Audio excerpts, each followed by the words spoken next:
Passons à l'exemple suivant. Donc, observons d'abord le degré du numérateur et du dénominateur. Le degré du numérateur est égal à 2.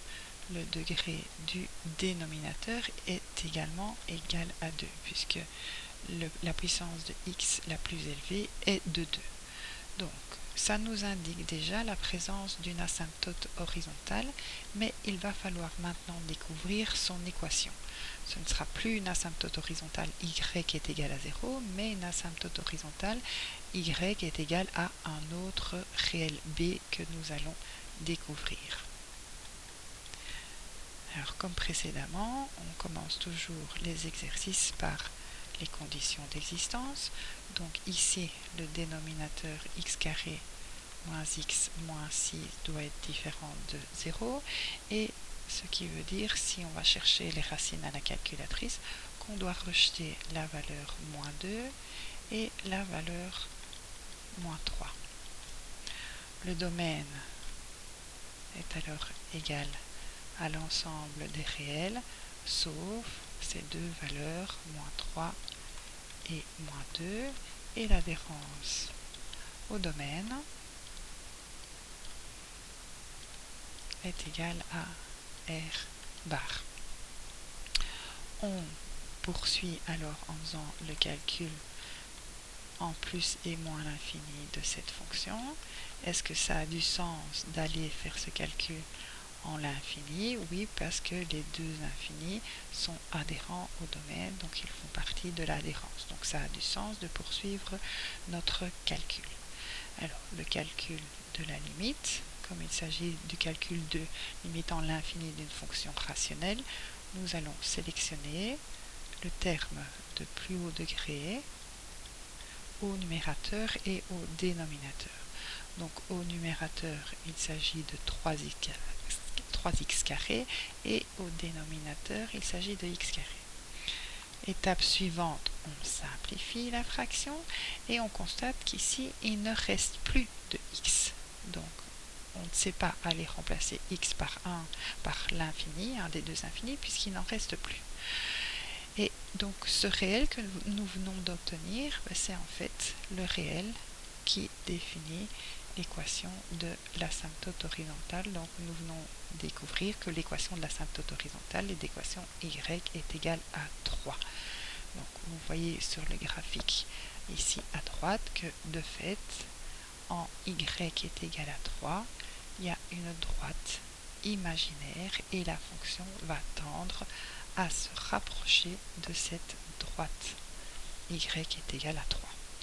Maintenant, l'ennuyant, c'est que dans ce calcul de limite, contrairement à l'exemple précédent, où nous avons pu déterminer directement le signe du 0, donc pas le signe, mais juste pour savoir si on se rapprochait de 0 par valeur inférieure ou par valeur supérieure, dans cet exemple, ce n'est pas possible.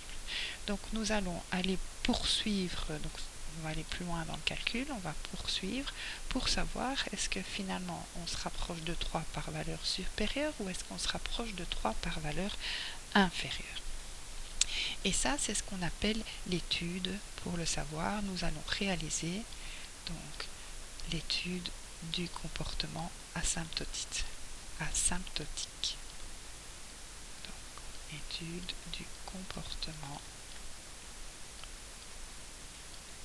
asymptotique.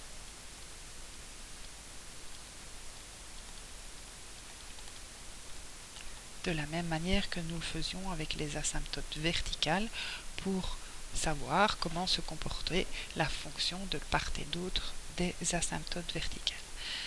Alors ici, nous allons devoir utiliser la division euclidienne.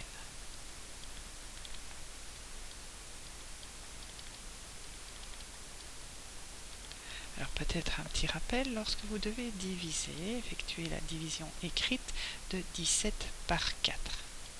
Donc 17 par 4, de quoi s'agit-il? On sait que 4 se met 4 fois dans 17, donc 4 fois 4, ça fait 16.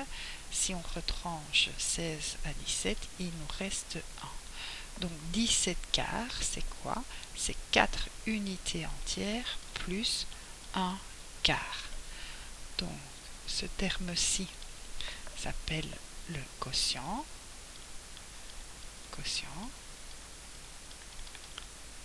Le 1 s'appelle le reste.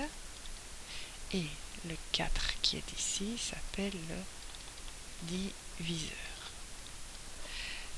Cette technique de division écrite, nous allons l'utiliser puisqu'il s'agit de la même pour la division euclidienne.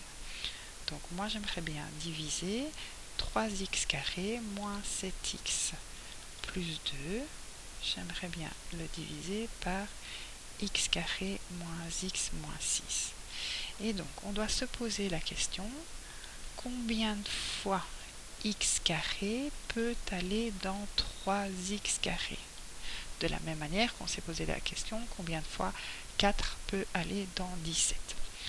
Pour passer de x carré à 3x carré, on voit qu'on peut multiplier par 3. Une fois qu'on a obtenu ce chiffre-là qui correspond évidemment au 3 que nous avons obtenu lors du précédent calcul, donc nous allons remultiplier le 3 par l'ensemble du diviseur, donc 3 fois x carré, ça fait 3x carré, changer de signe, ça fait moins 3x carré. 3 fois moins x, ça fait moins 3x, changer de signe, ça fait plus 3x. Et 3 fois moins 6, ça fait moins 18, changer de signe, ça fait plus 18. Et donc, il nous reste moins 4x plus 20. Ce qui veut dire que notre fonction, d'accord, notre fonction qui est le rapport, la division de 3x carré moins 7x plus 2 sur x carré moins x moins 6, peut s'écrire comme le quotient. Le quotient ici c'est 3, plus le reste de moins 4x plus 20 sur le diviseur x carré moins x moins 6. Ou encore, on peut dire que la fonction moins 3, c'est égal au reste sur diviseur, donc moins 4x plus 20 sur x au carré moins x moins 6. Et nous allons devoir effectuer un tableau de signes de cette fonction moins 3.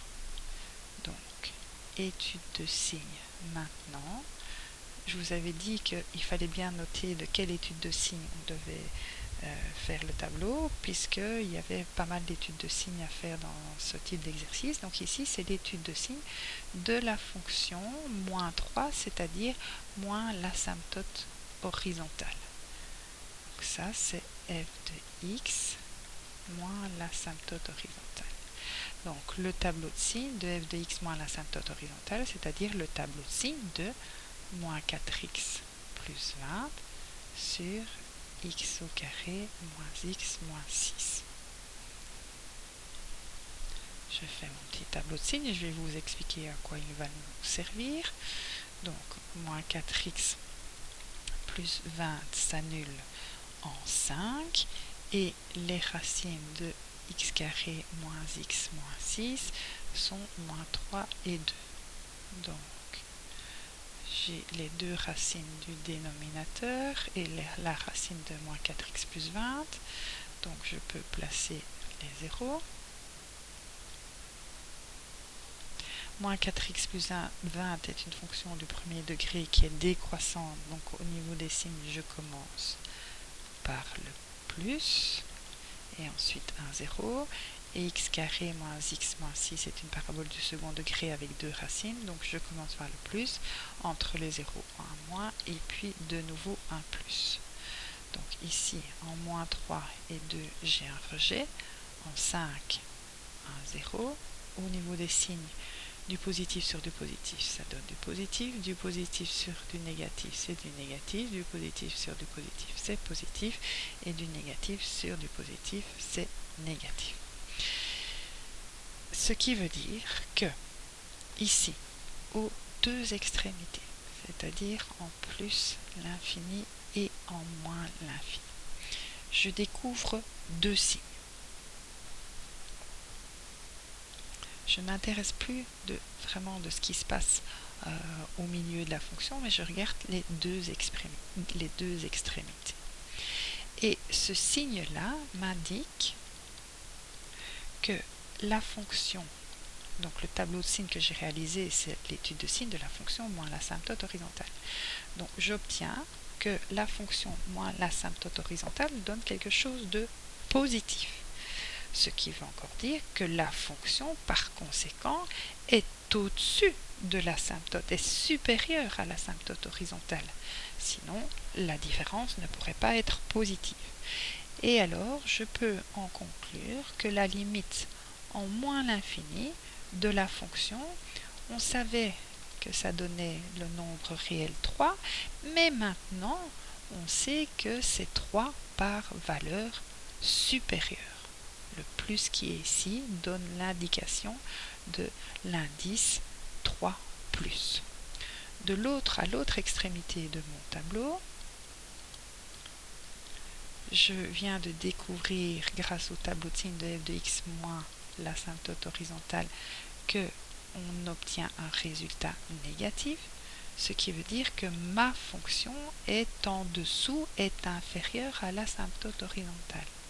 Je peux alors écrire que la limite en plus l'infini de ma fonction, je savais que ça donnait le résultat 3, puisque c'est ce résultat que j'ai obtenu très rapidement ici en début de calcul. Donc très rapidement, je savais que j'avais la présence d'une asymptote horizontale.